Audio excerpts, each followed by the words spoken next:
Hello, today I'm going to do a video on the game Dreadfleet. This came out in 2011, which is probably when I got it. I actually hadn't played it in quite a few years, but I'm going to be playing it again in the coming, well, I think not till July, but anyway, I'll be playing it in July with a friend of mine coming into town. And so I thought I'd get it out and refresh myself on the rules, and decided to go ahead and do a video on this one. So let's move on to setup. Now, there are different scenarios in this, so obviously there would be different setups depending on the scenario. I'm just going to do scenario 1, which has one ship against one ship. The game actually comes, I think, with 4 ships for each side that, you know, future or other scenarios pair you with a different number of ships, and they're not all, complete battle, one ship, one side trying to wipe out the other side. Some of them is you're trying to rescue somebody or find treasure or something like that. But anyway, we'll talk more about scenario 1 here in a minute when we continue with setup. Alright, the first thing you'll do is set out this playmat. You'll notice that I had to pull out my big table to do a how to set up and play of this game, because this mat, it's just a cloth, game mat, but it's pretty big, so I had to pull out my bigger table.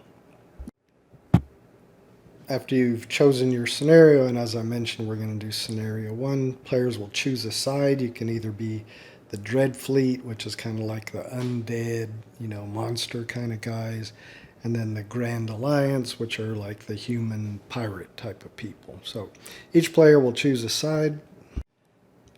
Scenario 1 is called the Corpse Reef. So the first thing that will happen is the players will have a roll-off, which means they each roll 1 die and see who gets the higher roll. So we'll say the Grand Alliance player rolled a 2, the Dreadfleet player rolled a 3. So they get to take one of the island pieces or shipwreck pieces and place it on the map.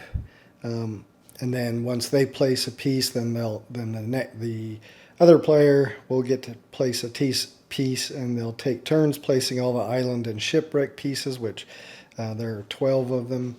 And they have to follow certain rules, like each placed piece cannot be within 18 edges of the eastern or western side of the board. So from this border, it has to be at least 18 inches away. And no piece may be placed within 3 inches of another piece. So again, the Dreadfleet player won, so he gets to choose a piece first and place it. Now there is a measuring tool. This is the measuring tool that comes with the game. Of course, it does not come painted. It just comes gray. Like all the pieces and ships come just unpainted. So I've done my mediocre paint job on these things. But you'll see this is in inches. So if just to measure, it's 18 inches long. So any piece placed would have to be, at least this far from this edge of the map, and again from the other end of the map. So we will just say that the Dreadfleet player takes this piece and decides to place it right here. Alright, so now the Grand Alliance player can grab a piece, any piece of shipwreck or island, and place it. And we'll say he's going to place this one here. Again, it just has to be at least 3 inches away from any other piece and not within 18 inches of either side of the board. Alright, so now the Dreadfleet player, maybe he grabs a piece and he puts it down here. And I'm going to go ahead and place the rest of the pieces off camera, and I'll come back once they're all placed. Alright, so I've got all pieces placed following the rules that they're within 18 inches of the eastern and western sides, and none of them are within 3 inches of another piece. Now, I will say in some scenarios, some of these pieces, some of these models may have some certain special ability or effect going on with them. But in this scenario, they are pretty much just like hazards for your ships to run aground on if they happen to hit one of them. Alright, next the Grand Alliance player takes the ship, the Heldenhammer. That's the ship they have for this scenario. As I said, in this scenario, each player just gets one ship. They have to place it within 6 inches of the western edge of the map and within 12 inches of the southern edge of the map. So if I place it here, I'm within 6 inches of the western edge and definitely within 12 inches of the southern edge. So Grand Alliance player decides they're going to place their ship there. And the Dreadfleet player takes the Bloody Reaver ship and they have to place it within 12 inches of the northern border and 6 inches of the eastern border of the map. So I don't know, maybe let's see if that's legal. Hold on. Alright, that's within 12 inches. Looks like I'm right at around 8 inches. And then let's just make sure we're within 6 inches here. And yeah, we barely are. There's 6. So that is where the Dreadfleet player decides to place their ship. Alright, so looking at the map, the Dreadfleet player's ship is here. And the Grand Alliance ship is over there. Alright, for this scenario, there's no specified game length. Some scenarios, might say they last for 6 turns or something like that. And if a player hasn't achieved their goal in that length of time, then they lose. But in this one, if a ship takes 8 or more damage cards, or if they're removed from play for other reasons that, may come up, and we'll talk about more of that as we're learning to play, then they lose the game and the other player is the victor. Alright, let's finish setup. So you'll want to, there's a deck of fate cards, you'll want to shuffle that deck and then just place it somewhere where all players can reach.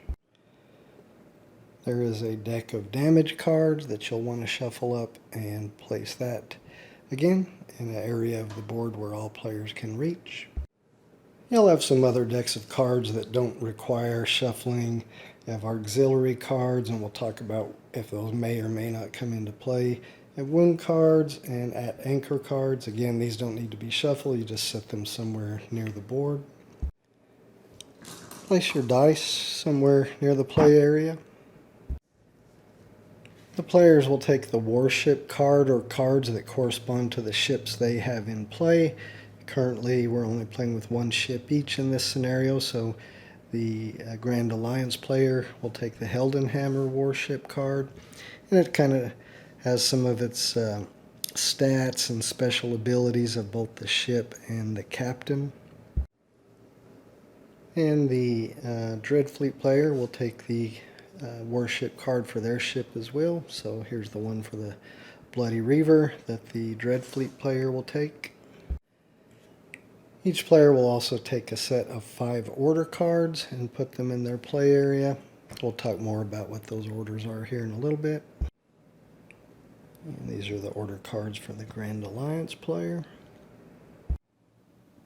Players then need to determine the starting wind direction, so they'll roll 1 red dice and 1 regular dice. To get 2 numbers, the red dice will be the first number and the white dice will be the second number, so we'll roll that. And we'll see we got a 3-2. So we take this wind gauge and look along the border for the number we rolled. In this case we rolled 3-2. So we'll put the wind gauge there, and that will mean the wind is coming from this direction. That's just the starting wind direction. That will change when we draw fate cards, and we'll talk more about that here in a bit. Make sure each player has a ship's wheel marker. They'll use that when they're changing heading of their ships. So we'll give this one to the Dreadfleet player, and this one to the Grand Alliance player. I think it says, you know, you can place it on here and place the measuring tool over here, but it doesn't matter, just as long as the measuring tool and the ship's wheel, both players have a ship's wheel, and there's only one measuring tool, so you just have to share it amongst the players. But for this scenario, that pretty much completes setup. Again, for different scenarios, you'll have different ships, different amount of ships, the deployment rules, and for the ships and the terrain will be completely different, or may be completely different. You don't always use all of the terrain. Sometimes you'll only use certain parts of the terrain. But anyway, we're set up for scenario 1, so let's move on to how to play. Alright, so how do we play? Well, the game is played in turns, and each turn is made up of 6 phases. The first phase is the initiative phase, and we start that with a roll-off. So one of the players will roll the dice to see who's highest, and that will determine who has initiative, and the player that has initiative determines whether they want to be first player or second player that turn. So for example, the Grand Alliance player rolls, they got a 4. The Dreadfleet player rolls and got a 4. If you get a tie, you just roll again. So this time the Grand Alliance player got a 1, and the Dreadfleet player got a 5. So the Dreadfleet player has initiative, and they decide if they want to be first player or second player this turn. So we'll just say maybe they say they want to be first player. So that's the initiative phase. The second phase is the status phase, and that's where you would resolve any ongoing effects. Those come out usually with fate cards. Of course, in the first turn of the game, there are no status effects, ongoing status effects out, so there's nothing to resolve. But we'll see some of those as we go through examples of play. All right, the next phase is the fate phase. So that is where the first player will draw a fate card, and they resolve it. So in this case, they would, read this fate card. The crew have loaded incendiary shot full of blasting powder into their cannons. Discard this card when this warship fires its next broadside. Once that broadside has been resolved, the target draws damage card. So all that may not make sense right now, but there's a few things. This is a status card, status shot card. So the player that drew it would put it over here next to their warship where it says status. And you can have any number of status cards. You can only have one shot card.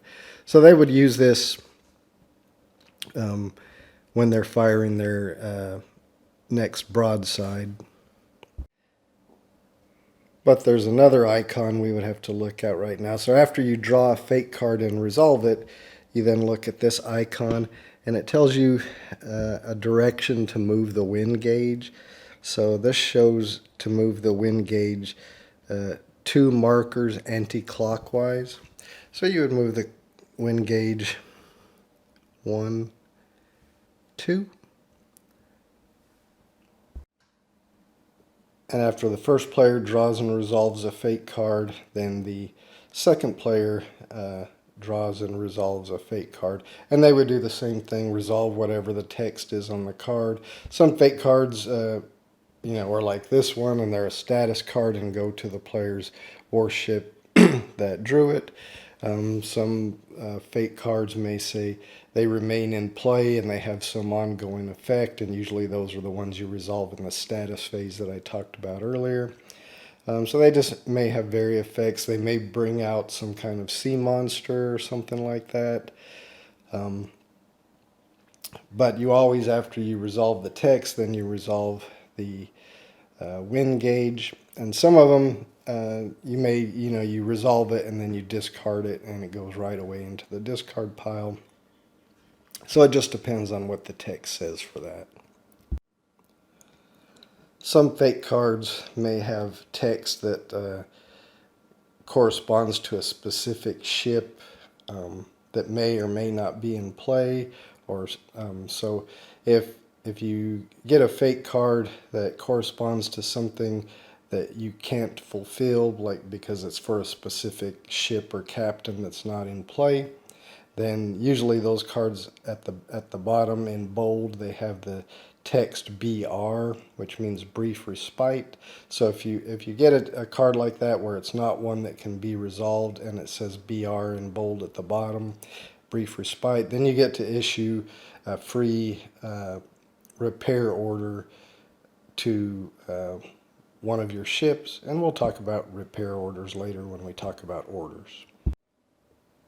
All right, after the fate phase, we move on to the action phase, and that's where players will take turns activating their warships. So starting with the first player, they get to choose and activate one of their warships. Then after they've done that, then the second player gets to choose and activate one of their warships. And if you're playing a scenario where you have more than one warship, then it alternates back to the first player again, where they get to choose and activate another one of their warships, and so forth until both players have activated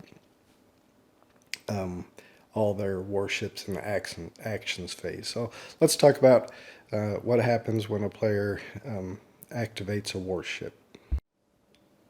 All right, the first thing when you're activating a warship is the orders subphase. So a player can choose one of the 5 order cards and attempt to issue one of those orders to the warship that he's activating. Now, I'll talk about the details about orders later after we've talked about movement, because almost all of them deal with movement. But I do want to talk about when you're attempting to issue an order to one of your ships, you have to make a command check. And you'll see that all captains have a command ability. This one for Count Noctilus here, he has a command of 2+. So for him to make a command check, he rolls a die, and all he has to do is get a 2 or better, and he's successful in issuing that command. So and if he was issuing an order, he rolled a 4, so he would be successful. So he would only fail in this case if there's a 1, if he rolled a 1. And if that happened, then the order he tried to issue would not be fulfilled. It wouldn't be carried out. And we'll just take a look over here at Captain Jago Roth of the Heldenhammer. He has a command of 3+, so he would have to roll a 3 or better when he tried to issue a command in order for it to be successful. All right, and like I said, I'll come back and talk about the details of the 5 different commands after I go over movement, but I want to talk about movement first. So after the orders subphase, you go on to the movement subphase. Now, whether you were successful with the order you gave or not, you still get to go on to the movement subphase and move your ship. So let's look at how movement works. Each ship has a speed characteristic. So for instance, the Heldenhammer has a speed characteristic of 12. That's the number of inches that it can move in a turn. And if we look at the Bloody Reaver, it's got a speed characteristic of 10. So it's a little slower. It can only move 10 inches, whereas the Heldenhammer over there can move 12. So if you're just moving straight ahead, it's pretty simple. If this player wanted to move the Bloody Reaver, its full speed, which we saw as 10, it would just measure, from the front of the vessel and move it ahead 10 inches. And there you go. It's done its movement for the turn. But you don't always want to just go straight ahead. As we can see, if the Bloody Reaver tried to move 10 inches straight ahead on its next turn, it would run aground on this island here. So obviously there's some point at which you want to be able to turn your vessel or change direction. So when you change direction, you have to look at or when you want to change direction, you need to take into account the handling of your ship. So each ship has a handling characteristic. You can see for the Bloody Reaver here, it is 5. And for the Heldenhammer over here, it is also 5. So for both of these ships, the handling is 5.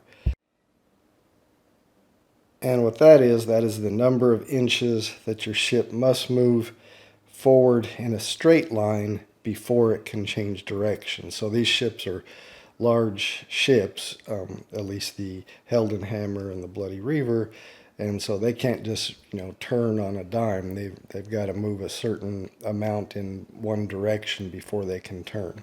So if the Heldenhammer wanted to turn, again, its handling is 5, so it would have to at least move 5 inches forward before it could turn.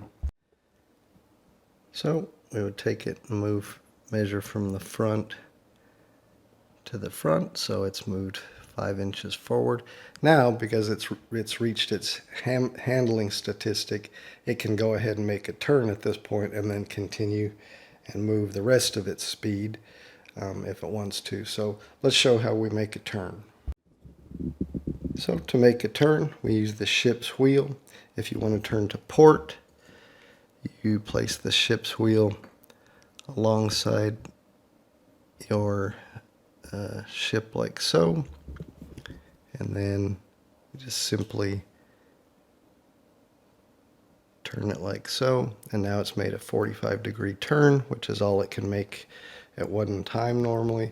And now you could continue, the Heldenhammer could continue on the rest of its movement, which it still has 7 more movement because it only used 5 of its 12, or it could just move another 5 forward and it's reached its handling, and then it could make another turn of 45 degrees either to port or starboard, and then it would still have 2 more inches that it could move forward. So that's the way you move your ships. And you don't have to just move to as far as you're handling before you make a turn. So you can make a turn as long as you have moved as far as you're handling. So again, for the Heldenhammer and the Bloody Reaver, their handling is 5. So you can make a turn after you've moved 5, but you could move 7 or 8. However far, as long as you haven't reached your full speed, and then you could make a turn. So you could move like 8 and then decide to make a turn, and then move your remaining 4 if you're the Heldenhammer. And of course I showed how to make a turn to port, but if you were making a turn to starboard, it would be the same. You would just put your ship's wheel there, and it's kind of hard for me to do this with one hand, but anyway, and then turn it like that, and then you've made your turn to starboard. If you ever are moving your ship and it comes into contact with an island or a shipwreck piece, then your ship is run aground. So the first thing you have to do is draw damage cards until you find one that says it's hull damage, and then you have to apply that damage to your warship. So let's look at damage cards real quick. Whenever you take damage from somebody firing at you, or as I just mentioned, running aground, you'll draw damage cards. Now when you run aground, you draw damage cards until you find one that says hull. This one is a crew, so you would just discard it. And here we found one that says hull. So you would then place that here under your warship card. This one says the target takes 1 hull damage. So you just kind of slide that under your warship card. If you receive another one, then you would just put it to the left of this one. If you take speed damage, you place it here. If you place crew damage, you place it here. Special damage down here, and status cards go up here.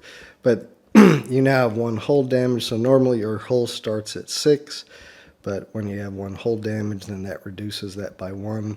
If your hull damage is ever, if you've ever taken enough hull damage that your hull is down to 0, then basically your ship is sunk and removed from the board. So, as I mentioned, if your ship comes in, any part of your ship comes in contact with an island or shipwreck piece, you run aground. You have to draw damage cards until you get a hull damage and then apply that.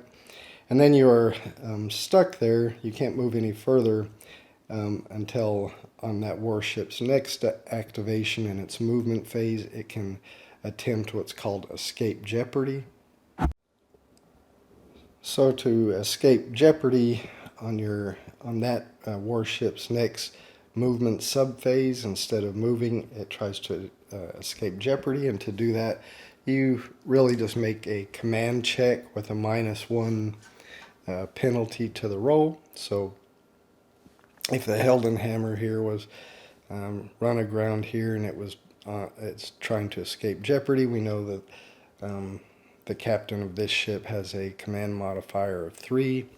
So you would roll a 6 with the -1 modifier penalty is 5. So he would be successful and he would be able to escape jeopardy. So if you're successful, if you're not successful, you just stay run aground. But if you are successful, you get to move a certain distance away. And to determine the distance, you get to move away. First, you roll a die and have that rounded up. They call that a D3. So in this case, we would roll a 6. So halved would be 3, and then you get to add 1 to that, so 4. So you would get to move this ship up to 4 inches away. So in any direction up to 4 inches away. So maybe you might want to move this one just back. Of course you would measure, so up to 4 inches away. So maybe back to there, and then you get to make a free change of heading. So you may want to use your ship's wheel, to move you get to make a free change of heading 45 degrees in either direction. But that's your movement for that turn. Now when you're escaping jeopardy, if you're successful and you get to move, you can't move your ship into base contact with another model, like another ship or another island or anything like that. And you escape jeopardy also if your ship ever comes into base contact with another ship, just like an island or a shipwreck. If you want to get out of that, and we'll talk more about coming into base contact with other ships, because then you have boarding parties and so forth. But if you want to move your ship off of that, you have to do the same procedure to escape jeopardy. All right, let's talk about a few other movement rules. So sail class warships, like the ones we have on the map now, the Heldenhammer and the Bloody Reaver, and you'll notice all sail class warships on their warship cards say sail on them. There are a few ships in this game that don't have sails and are not sail class warships, so they're not affected by wind, but all sail class warships are affected by wind. And you'll remember we placed the wind marker at the beginning of the game, and then it's moved by fate cards that are drawn. It ends up moving around the map. So whatever fate card is at the top of the fate discard pile, you look at the number on the left of it, and that's the wind strength. If there is no fate card at the top of the discard pile, if there is no discard pile, so there's no number to be looked at there, then the wind strength is just a 1. But if there is a fate card or fate cards in the discard pile, whichever one is on top, the wind strength is determined here. So like in this case, it's a 3. So a sail class warship always has to, when they're activated in their movement subphase, they always have to move a minimum distance of the strength of the wind, so at least 3 inches, unless they're damaged or run aground or something like that, like if their speed is 0 or if they're run aground or they're at anchor. We didn't talk about at anchor yet, but you can place your ship at anchor. In that case, you're not required to move the minimum distance. Also, if you're what's called caught in irons, which means the wind is actually blowing against your movement. So if the Bloody Reaver was actually coming this way against the wind was in their forearc, which is, the 45-degree angles coming off the front of their ship. If the wind was blowing against their movement in that manner, they're called what's caught in irons, and of course then they aren't required to move the minimum distance forward in that case either. But otherwise, you are required to move the minimum distance, and then wind strength also affects you if the wind marker is to the aft of a ship, a sail ship that's moving, it can actually add the wind strength to its movement. So, normally the speed of the Bloody Reaver is 10, but because the wind strength is 3 and the wind is to its aft, it's in its aft arc, then it could actually move up to 13. Now that's the wind strength. That's if the wind is in your aft arc at the beginning of your movement subphase. Now you may end up moving, later after your first move and then turn and then maybe, still would be. But anyway, if at the beginning of your movement phase the wind is in your aft arc, then you get to add the wind strength to your speed. And I keep talking about the aft arc and so forth. So to determine those arcs, you can move you can use the gauge here. And so 45 degrees off the back of the ship, you can see the wind would still be, and 45 degrees this way. That's the arc, the aft arc of this ship. If you're talking about the side arc, then that would be from this side, and that would be from this side. So it's 45 degrees to determine the arc. So the forearc would be 45 degrees that way, and so forth. If a ship begins its movement with the wind toward its forearc, then actually the wind strength may be a negative speed modifier. So first the captain gets to make a command check. If they succeed at the command check, then they can move at their speed as normal. However, if they fail the command check, then the wind strength is subtracted from their speed. So instead of, if the Bloody Reaver failed the command check and they were trying to move in this direction against the wind, then they would have a -3 modifier because the wind strength is 3. And so instead of having a speed of 10, they would have a speed of 7. All right, and I think for the most part that pretty much covers movement. All right, now that we've talked about movement, I'm going to come back to talking about the orders. Remember I said that you actually do the order subphase before you do the movement subphase. So as I said when I was talking about the order subphase, you will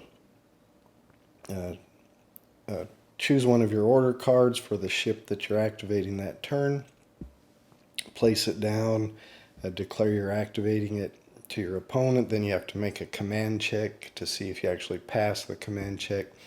If you do, then the order will be carried out, whatever it is that you selected. And if you fail, then the order is not carried out, and you just go ahead and do your movement subphase as usual. But let's talk about the different orders, the 5 different possible orders. So you have the full speed ahead order. So with that one, if you're successful in your command check and you complete that order, after you do your normal movement in the subphase, then you roll 2d6. and whatever the total of that is, then you then have to move forward that amount. And again, that's after you've completed your normal movement. And you have to, whatever the total is, you have to move forward that amount, even if it's going to cause you to run aground or run into another ship. And you move forward that amount in a straight line. You don't get to make a change of heading when you're doing the full speed ahead portion. Now you can't issue that order to a ship that's caught in irons. In other words, the wind was against you and you failed your command check to move regularly, or if you've taken damage and your current speed is 0. So in either of those cases, you can't issue that order to a ship. All right, the hard at port order lets you make a change of heading to port. You can do that at any time in your movement, even before you start your movement. You don't have to reach your handling statistic before you make that movement. So it's basically an extra movement or a change of heading to port that you can do at any point on your during your movement, even before you start moving, and your handling is not required for that.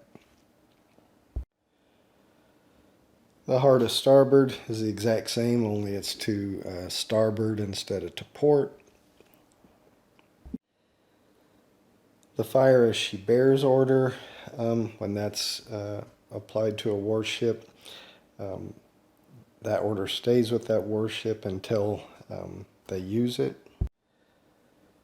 or until it's been issued another order, or until that ship is sunk. But what that lets you do is when another ship on their activation declares, well, it may not even be a ship, maybe a sea monster or something. When another model declares an attack against you, you get to fire a broadside at it first before it makes its attack. And I know we haven't talked about attack and broadsides yet, but we'll be doing that here shortly. But basically the fire as you bears, if you have that order in place, it lets you make an attack prior to the opponent making an attack once they declare an attack against you.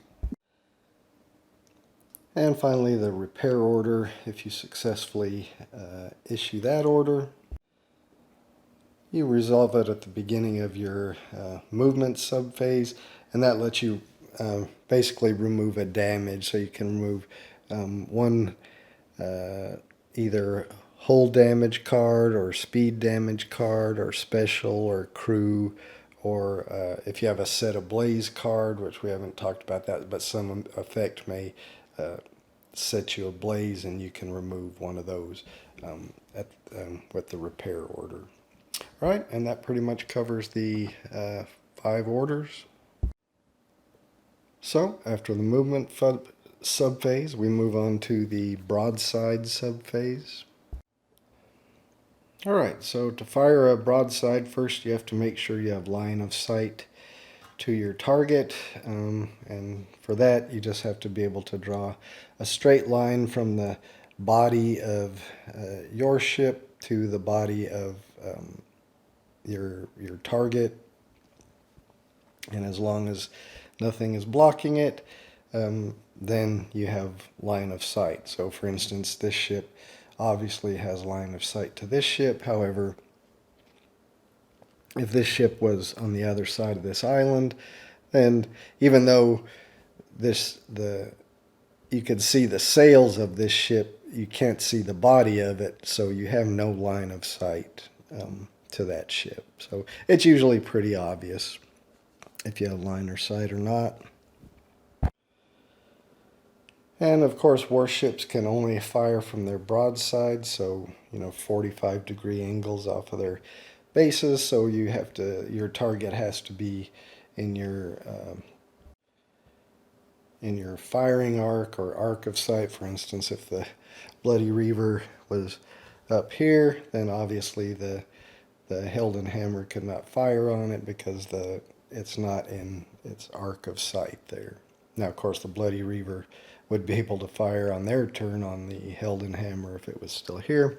But if the ship is in your arc of sight and in line of sight, then you can fire on it. So again, first you choose your target and check the arc of sight. Then you determine the number of dice you get to roll.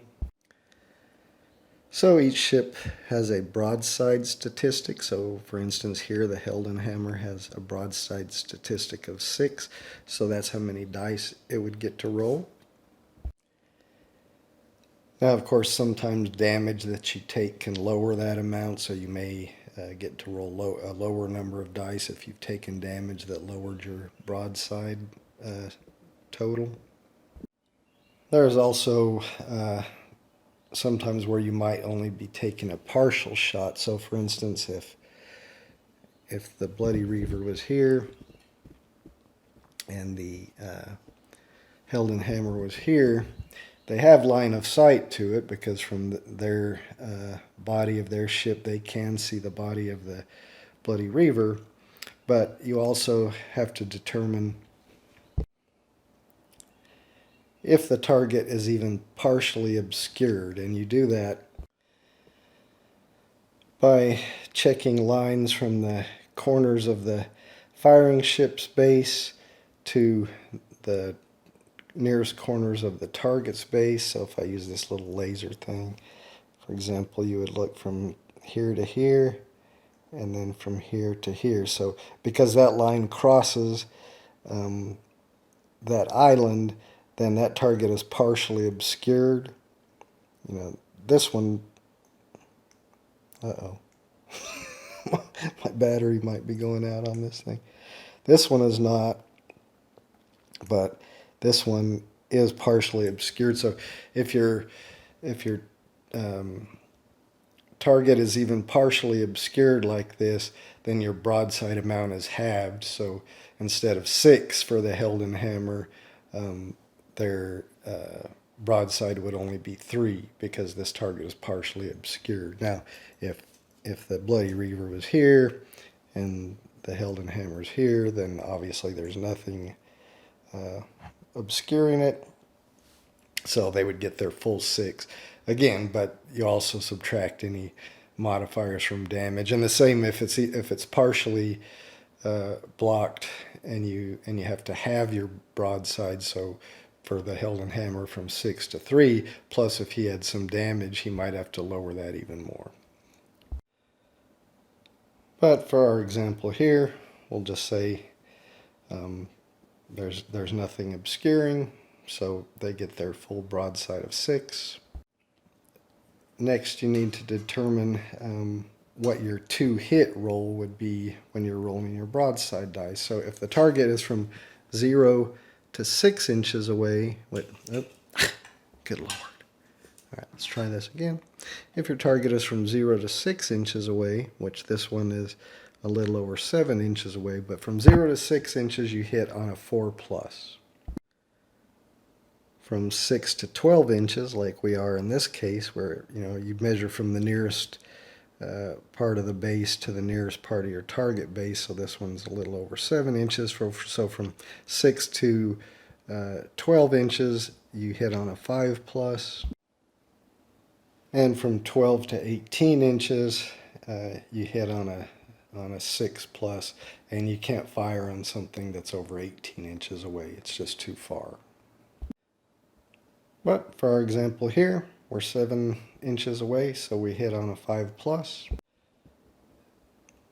There are a couple of modifiers that you may have. So the first, there's one that's called first broadside. So the first broadside that a ship fires for a scenario, it gets a +1 to its to hit roll.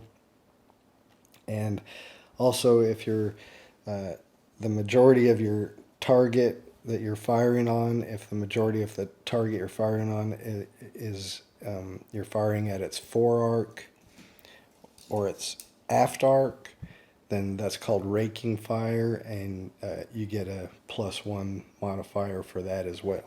But in our example here, we'll say it's not the first broadside, and we're not getting raking fire bonus, so our to hit will just be 5+. So we roll our broadside of 6 dice, and we got 1, 2, 3 hits, because those are the ones that are 5+. All right, so we got 3 hits.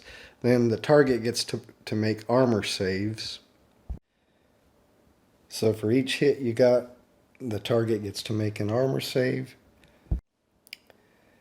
In this case, we got 3 hits. We look at the armor value of the Bloody Reaver, so that's the ship that was hit. Its armor value is 5+. So its captain would get to roll 3 dice since we got 3 hits, and for every roll of 5+, it will cancel 1 hit. They got 1 roll, 1 save, so that cancels 1 of our hits, so the Bloody Reaver would take 2 hits. So for each hit taken, the Bloody Reaver would have to draw a damage card, so it took 2 hits, so it will draw 1 damage card, resolve it fully, and then draw another damage card since it took 2 hits. So first one it would draw is a hit to crew, so it would then slide this under its crew section, and normally this ship's crew is 7, but now it has 1 hit to crew, so now it's down to 6 crew. Now I'd have to draw another damage card, which is hull. So now this, as we showed earlier, this would slide under there and apply as hull damage. And I mentioned earlier that if your hull is ever reduced to 0, then your ship is sunk and removed. And the same for crew. If your crew is ever reduced to 0, then your ship is removed. All right, and that ends the broadside subphase.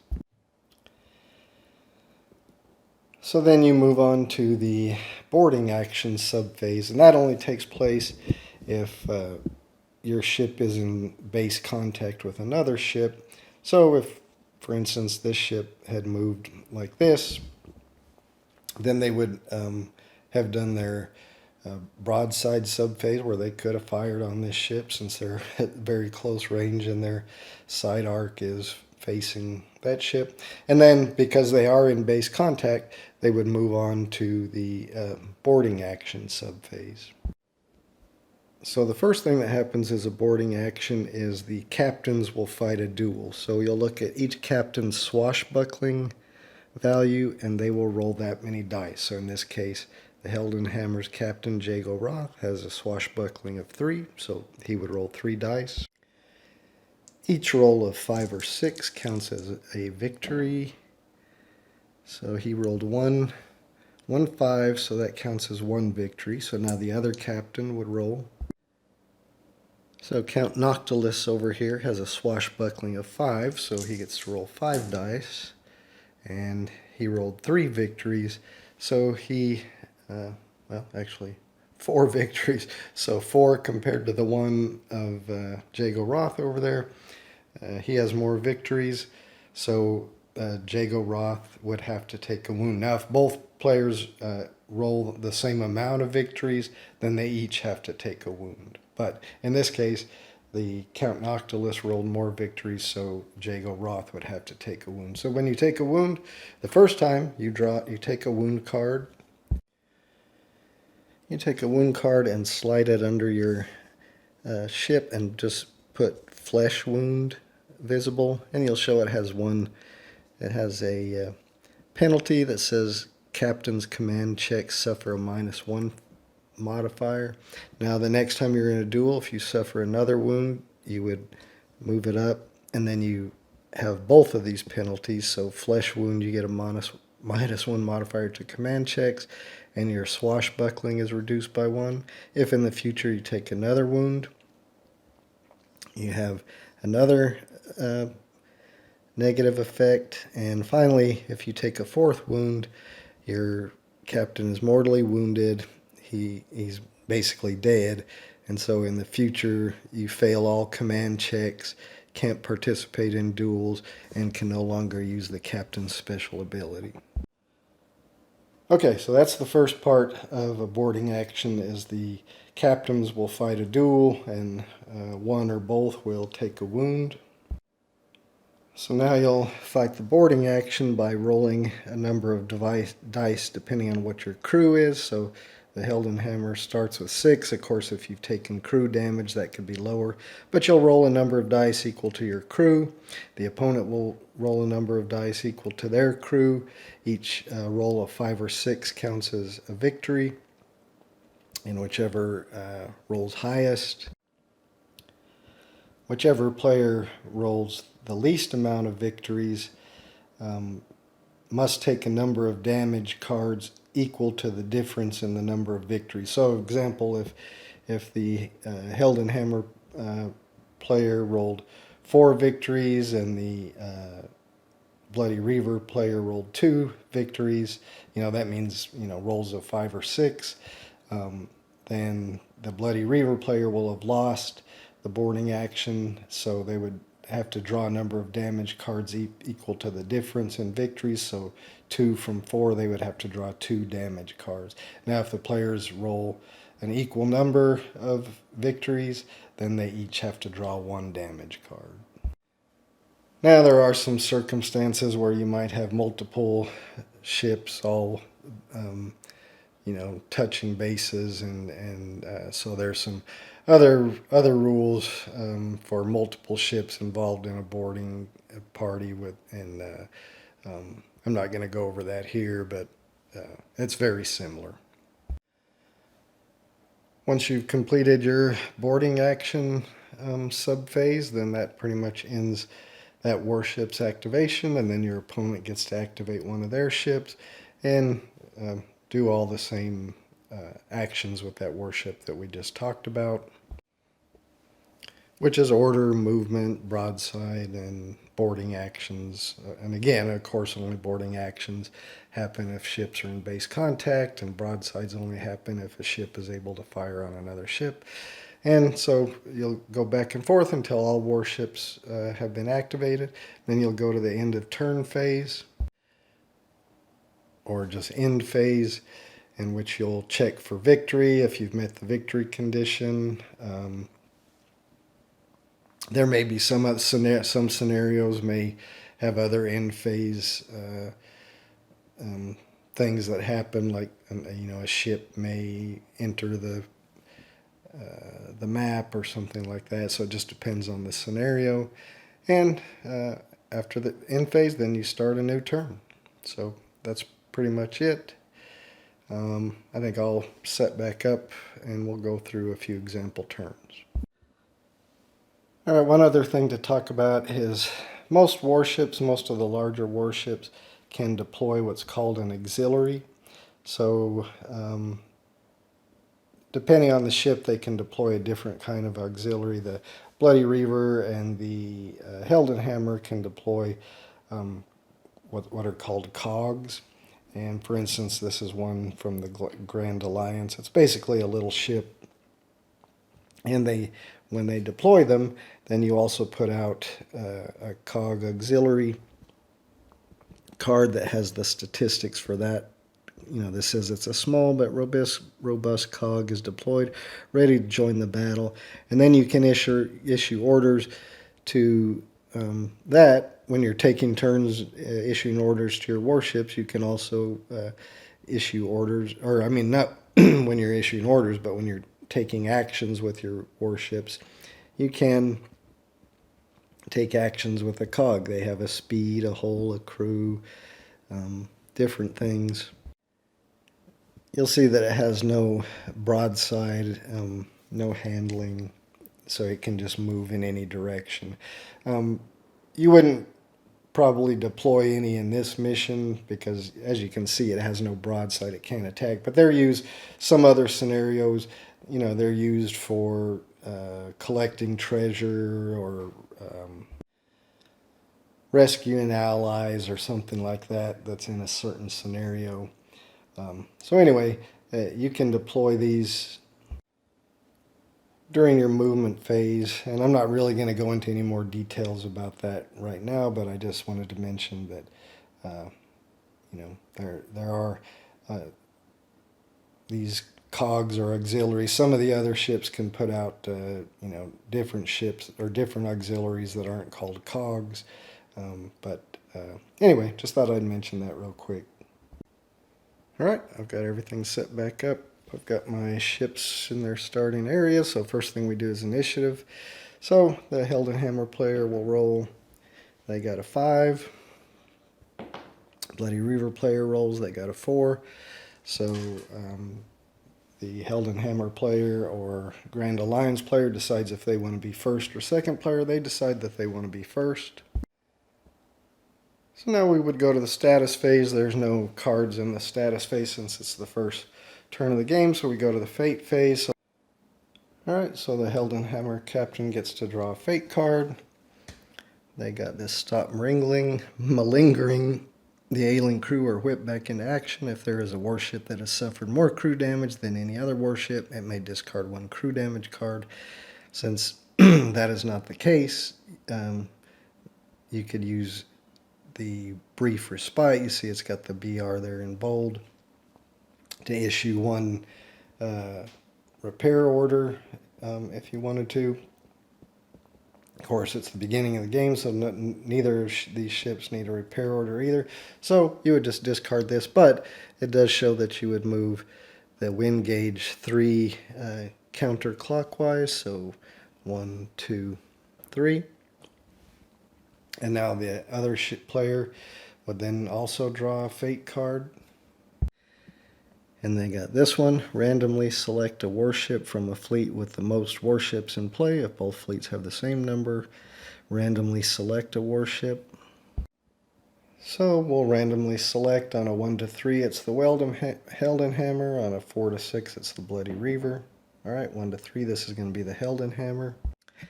That warship must immediately make a 45-degree change of heading. Roll a d6 to see which way. So Heldenhammer, we got a 4 to 6, has to make a 45-degree change of heading on a 4 to 6 to starboard. Alright, so they got to make a change of heading. That is not going to be good because that could run them off the map. If you run off the map, off the border of the map, if you cross this border, then your ship is boy, it's hard to do this holding the camera. Then your ship is removed from play. So this is not good at this point. Alright, and then this is going to be discarded, but we do have to move the wind gauge 2 clockwise now, so 1, 2, so it moves back here. Alright, well now we got to go to the action phase, and we definitely have to issue an order to the Heldenhammer, a hard aport order, so they'll be able to turn to port before they even start moving. The wind strength is 4, so we have to move at least 4 inches. So I guess we can survive even if this hard aport doesn't work, because if we move 4 inches, we'll just move to there, and then we can make a, well, no, we would have to move at least 5 to make a change of heading. So we really need this hard aport to work, or we're going to lose this scenario really quick. All right, so we're going to issue this order. We're going to do a command check. Our command is 3+, so we need to roll 3 or better. We rolled a 4, so we're successful. All right, so since our order is successful, we get to, at any point, starting in our movement subphase, which is right now, we get to make a heading change to port. So I did that off camera just because it's hard for me to hold this camera and do that little ship's wheel and all that. But anyway, all right, so we used our hard aport. Now we got to do our movement. We were not caught in irons at the beginning of our movement because we were turned this way and the wind is coming from over that way, and our forearc was this way. So we were not caught in irons, so we don't have to make a command check to see if we have to move normally. and we don't get a negative 4 because of our because of the wind strength. So now we can move our speed, which is 12. So we're going to go ahead and move. We'll move 8. So that's to there, and then we're going to make a change of heading. I'm going to place that there, change the heading to port, and then I still have 4 speed left. So I will move another 4. Alright, and now I would be into my broadside and subphase and boarding action subphase, but there's nothing for me to fire on or board, so that's pretty much going to end my ship's turn. So now we'll go on to the Bloody Reaver. I think he's going to issue a full speed ahead order, so now he's got to do a command check. He rolled a 1, his command is 2, so he fails his command check, so the full speed ahead will not be happening. But he still has his speed of 10, and well, the wind is not in his aft arc, because his aft arc is here and here, and the wind gauge is over here. So he doesn't get the bonus of 4 move, but he still does have to move a minimum of 4 because that's the wind strength. So he's going to move.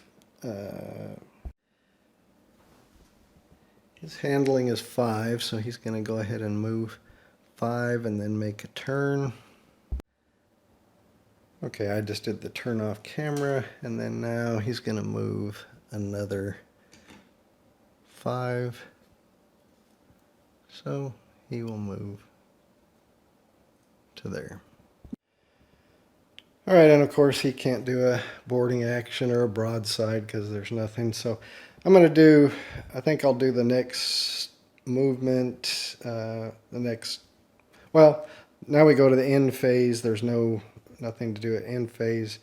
So we'll start a new turn with initiative. So we'll have the Heldenhammer player roll first. He got a 5.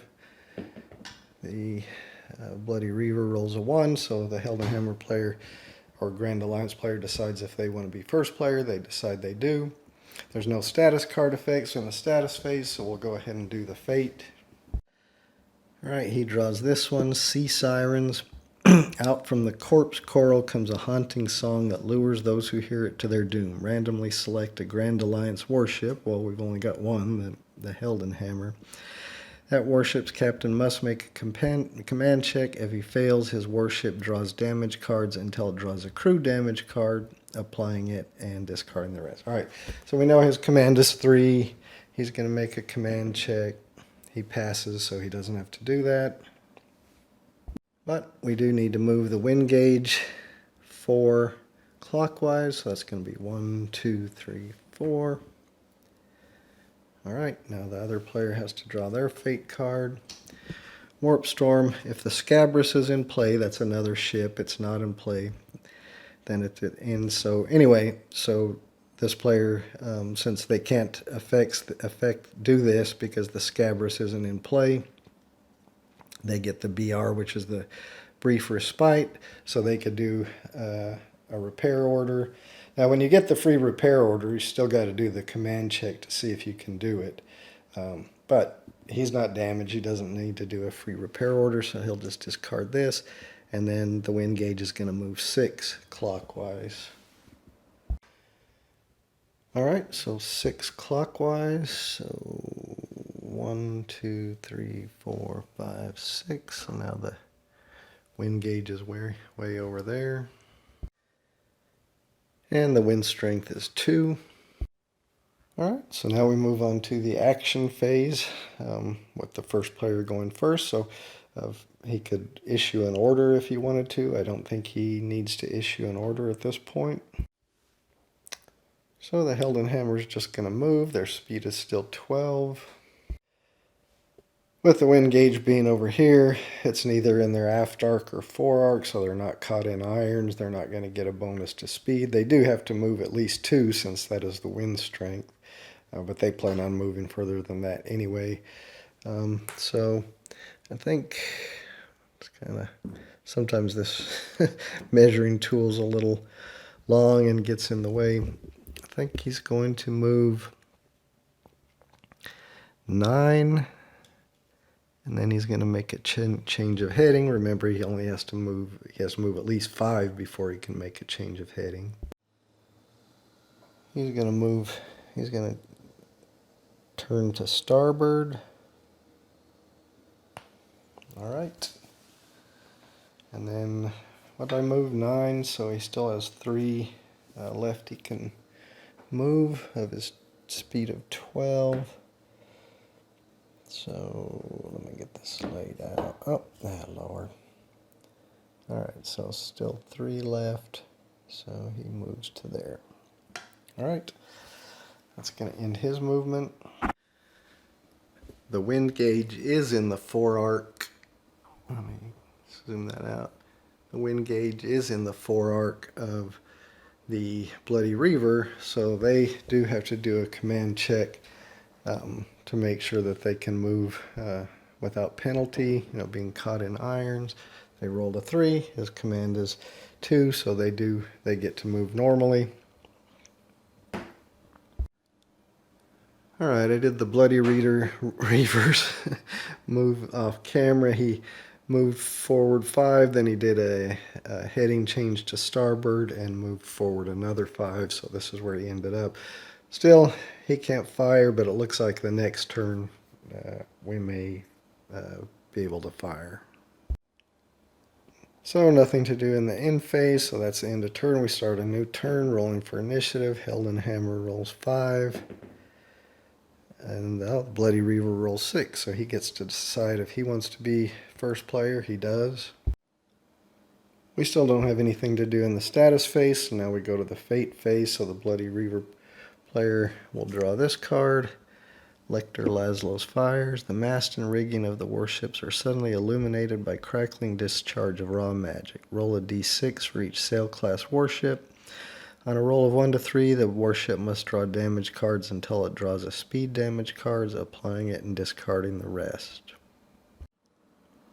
Alright, so this is going to be for all sail class warships. So we'll do this for the Bloody Reaver first.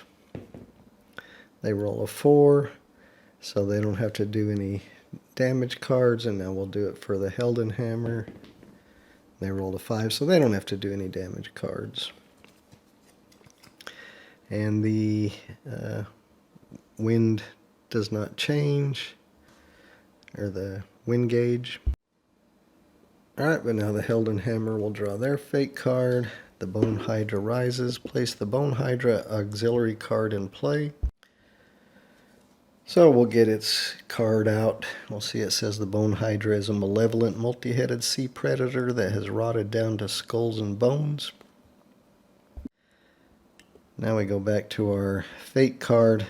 So place the Bone Hydra auxiliary card in play, then check to see which warship is closest to the wind gauge. Well, that is going to be the Heldenhammer.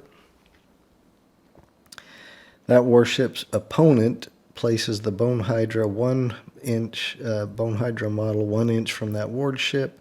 This card is discarded if the Bone Hydra is removed from play. So this is the Bone Hydra model, and the Bloody Reaver gets to place it 1 inch from this warship. So I think he's going to place it in front. And let me just get my measuring tool. Alright, so it's placed 1 inch away. So sea monsters normally get to take an action after all the other ships have taken an action. And normally it'll attack the nearest warship. However, Count Noctilus has a power. Instead of issuing an order, Count Noctilus may make a special command check. If he passes, choose a sea monster anywhere on the seascape. The Dreadfleet player controls that sea monster for the rest of the turn. So I think he's going to do that. Oh, and just going back to this, the wind gauge doesn't move because of that card drawn. All right, so it would be now the first player's action phase, so Kent Noctilus, instead of doing an order, he's going to do that, make a command check. He rolled a 6, so he passes. So now he gets to take command of the Bone Hydra. Alright, but he's going to go ahead and activate his ship first. So he's going to move the Bloody Reaver. The wind gauge is not in his fore-arc or his aft-arc. We look at the discard pile for the wind strength, which is 4, so he's got to move at least 4. I think he's going to go ahead and move 5 so he can do a heading change. I'll do this off camera. Alright, he moved 5. Now he's going to make a heading change. Again, kind of hard to do with one hand.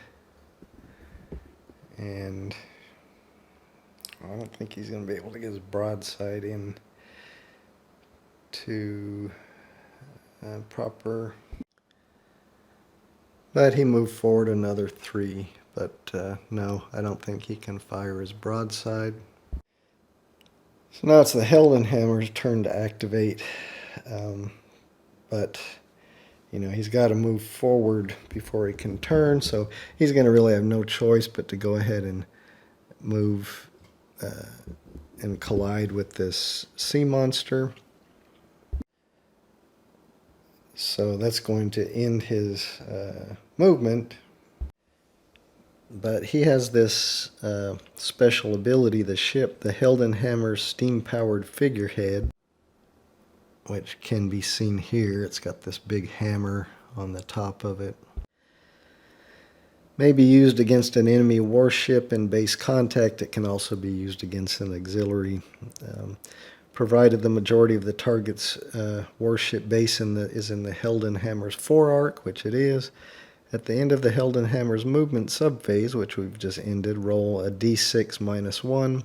The target warship draws a number of damage cards equal to the result, discarding any special and applying the rest. So a d6 minus 1. So 5 minus 1 is 4. So that auxiliary, that Bone Hydra, is going to have to draw 4 damage cards, discarding any special. Alright, so the first one, so it's going to take a hull. And then it's going to draw a second one, which is 3 speed damage, which speed is over here. Let's just put that there. And the hole goes underneath. Alright, that's 2 more. Oh, a double crew. It's going to take 2 crew damage, so we'll put that there. And one more. That's a special, so that just gets discarded. And now we'll do our, we can't fire on it, but we can do a boarding action. So basically it's like the crew jumping on top of the Hydra and fighting it. So the Heldenhammer has a crew of 6. So that's 1, 2, 3, 4, 5, 6. And they got 2 victories. The Hydra normally has crew of 4, but it's taken 2 crew damage, so just 2. So it will roll 2, and they got no victories. So the difference is 2 to 0, so it's got to take 2 damage cards. Alright, so another or a double speed. I'm just going to put that there, and then one more, a special, so they just discard that. And I forgot we draw another card to replace a special. So another hull damage, and I think they only have a hull of 2, so that's 2 hull damage, so that Sea Hydra is going to be defeated. Or, I mean, the Bone Hydra. Anyway, it's killed. So all these damage cards are just discarded. The Bone Hydra auxiliary just goes back in with the auxiliaries. This Bone Hydra says this card is discarded if the Bone Hydra is removed from play. It was, so this goes here. And then these damage cards are just discarded. And that will end the Heldenhammer's turn, which then ends the turn. And, well, I'm about ready to wrap it up. I'll do the majority of my next turn off camera. If I get to where one of the ships is going to fire on one of the other ones, I'll bring that back on camera. Alright, so in the initiative, the Bloody Reaver got to go first. He went ahead and moved. I've just completed his move. He's ended up in this position. And so he does have the Heldenhammer in his firing arc. It is going to be a partial SOP because you can see clearly that this piece of shipwreck is in between. So he won't get his full broadside. He'll have to have his broadside. Alright, his broadside is 4, so he'll get to roll 4 dice. The closest part of his base to the closest part of the Heldenhammer's base is about 7.5 inches, so that's a 5+ to hit. Because this is his first broadside roll of the mission, he gets a +1, or of the scenario, he gets a +1 to his 2 hit rolls. So he's going to roll 4 dice. He gets 1, 2 hits. Even with his +1, these don't matter because he needs a 5+, so he gets 2 hits.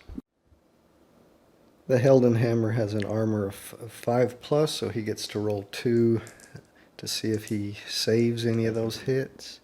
2, he does, he saves both hits, so neither one does any damage. So the Grand Alliance player doesn't have to draw any damage cards, and there's obviously not going to be a boarding action. So now it would be the Heldenhammer's action phase, and they would take their turn. But I'm going to go ahead and wrap this up. This video's gone on pretty long. I think this game was a fun game. I think a lot of people didn't like it too much. They thought there was too much randomness with the fate cards, but I kind of think it's fun. I think the fate cards kind of bring out some random stuff. Oh, and I forgot the Bloody Reaver had this chain shot loaded. Discard this card when this warship fires its next broadside. Once that broadside has been resolved, the target draws damage cards until it draws a speed damage card. So the Heldenhammer would have to draw some damage cards until it got a speed damage card, and then this would be discarded. I forgot to do that. I forgot about that. And also, at the end of the Bloody Reaver's turn, because this is a, we always say we don't have anything to do in the status phase. We would have in this one, but this card was drawn in the fate phase. And while this card is in play, each warship takes a hit at the end of its action phase on a roll of 4+. And then in the status phase, you roll a d6 in each status phase, and on a 2+, this card would be discarded. So after the Bloody Reaver's turn, they should have rolled a die, and if a 4+ was rolled, they would have had to take a hit. Anyway, so I forgot those things. But anyway, I think the fate cards add a little bit of extra fun to it. I like that randomness. It can completely turn something around on a player, which I can see that being aggravating, but it's fun. I enjoy it. Thanks for watching. Hope you enjoyed the video.